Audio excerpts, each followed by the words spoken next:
తెలంగాణలో BRS BJP కుమ్మక్కయ్యాయని ఆరోపించారు ప్రభుత్వ విప్ పాది శ్రీనివాస్.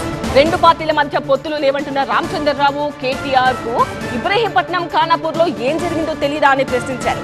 భవిష్యత్తులోనూ బీఆర్ఎస్ బీజేపీ కలిసే పోటీ చేస్తాయన్నారు. నిన్నటి రోజు జరిగినటువంటి ఇబ్రహీంపట్నం మున్సిపల్ ఎన్నికల్లో ఈ రోజు ఖానాపూర్ మున్సిపల్ జరిగినటువంటి ఎన్నికల్లో బీజేపీకి చైర్మన్ పదవి ఇచ్చి వైస్ చైర్మన్ పదవిని బీఆర్ఎస్ పార్టీ తీసుకున్నటువంటిది.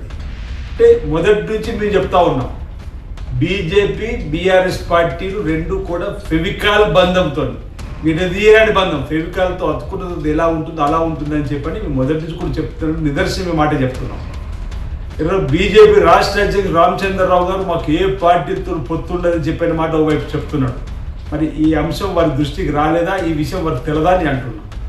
ఈరోజు ప్రజాస్వామ్య గెలుపంటూ మాటలు దాటవేసే ప్రయత్నిస్తున్న కేటీఆర్ గారు ఈ పరిణామాలపైన కిమ్మనుకుంటూ ఎందుకు ఉంటున్నాడనేది కూడా చెప్పాలి. అంటే లోపల రెండు పార్టీలు ఒకటే చెప్పి ఈ మున్సిపల్ ఎన్నికల ద్వారా తెలిసినటువంటి సందర్భాన్ని గుర్తు చేస్తుంది.